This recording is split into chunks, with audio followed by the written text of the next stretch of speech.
La difficulté, c'est d'essayer de retracer une carrière qui, en l'occurrence, est une longue carrière et une carrière très productive. Il a fait 200 albums et 364 pages, ça paraît beaucoup et c'est finalement assez peu quand on doit faire une espèce de résumé ou de digest comme ça.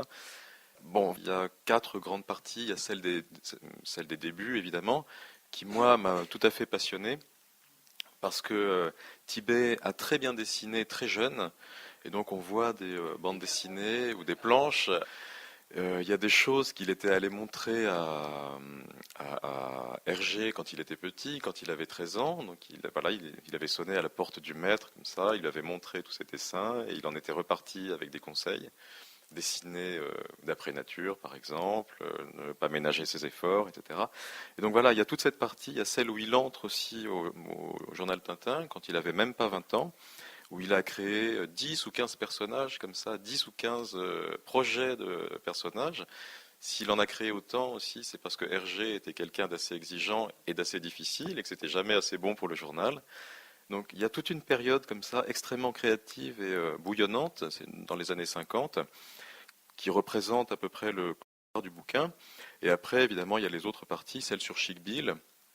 On voit en fait une série très disneyenne au début, avec des personnages qui ont des têtes d'animaux et qui s'humanisent petit à petit grâce au conseil d'Hergé. Et donc dès le quatrième épisode, ce ne sont plus des animaux, ce sont des humains.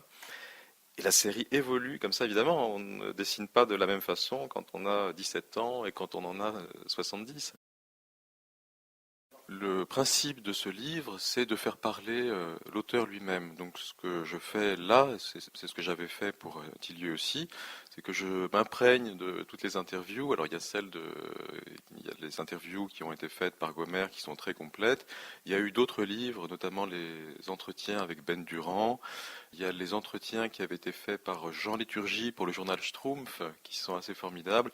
Et puis tout un tas d'articles de presse, d'interviews, voilà, etc. Donc moi, c'est des choses que je lis, que je relis comme ça plusieurs fois.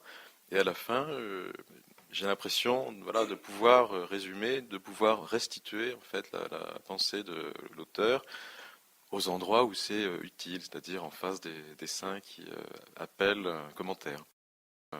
Disons que là, dans le cas de Mystère, j'ai eu une chance énorme, c'est-à-dire qu'il y avait un matériel énorme et remarquablement bien classé chez Nicole.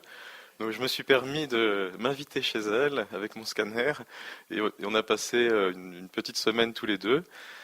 Pendant cette semaine, j'ai scanné des milliers de dessins. À chaque fois, en fait, je procède à peu près de la même façon, c'est-à-dire que je regarde tout ce qu'il y a, je scanne beaucoup trop de choses pour pouvoir sélectionner après, et je commence le livre. Et lorsque le livre se commence, et la nouvelle arrive aux oreilles des collectionneurs qui eux-mêmes viennent après avec leurs propres dessins, leurs propres couvertures et tout ça.